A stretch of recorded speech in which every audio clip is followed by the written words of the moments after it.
黎軒怡副校長。當曾經有一個對校外嘅話劇嘅，我有份表演嘅。學話劇咧，一定要用心去學。如果假如俾我發覺你哋係唔認真嘅話咧，我就唔會俾你出場嘅。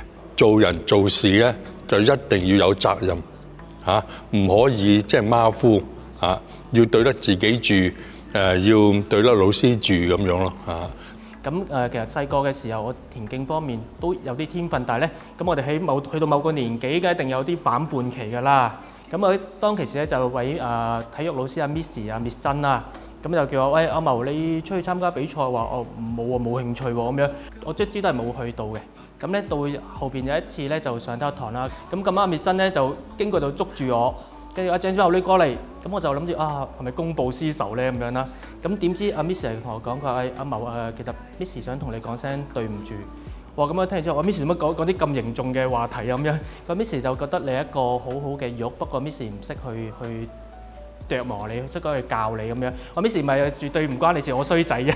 係啊，得 Miss 你幫我搞，我即刻去㗎啦咁樣。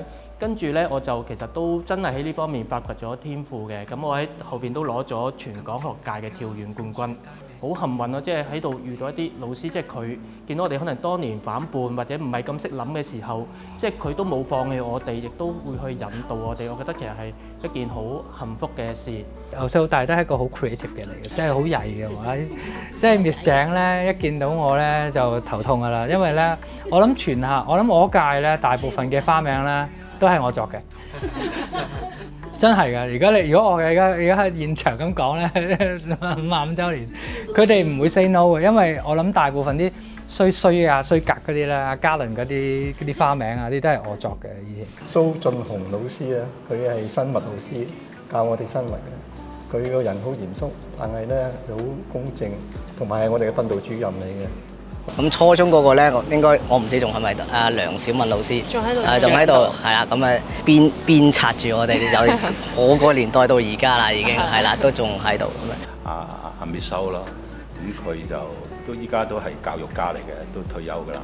喺佢教書嗰陣時咧，佢都搞好多活動啊，搞旅行啊，或者係搞一啲有啲 function 咧，就係揾啲同學咧就扮唔同嘅阿拉伯人啊、中東人啊、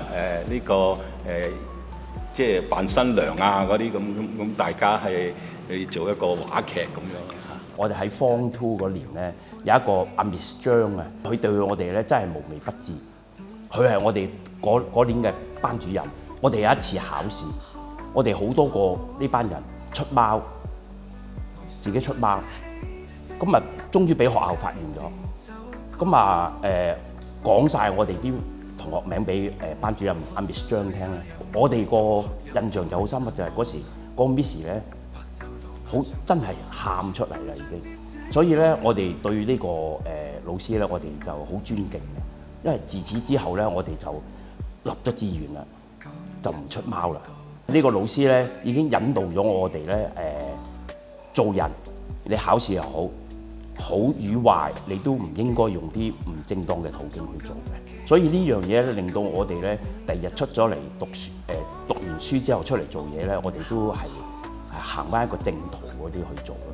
所以呢個 Miss 咧，我諗咧，我哋今次呢個55週年呢個晚宴咧，我諗佢都應該喺在場嘅咁樣樣。佢係英文老師嚟嘅，佢叫 Doris Lau。咁我哋其實當年啲英文真係好差嘅，但係佢嚟咗做英文老師咧，我哋係全班對英文都好有興趣，係好大嘅進步啊！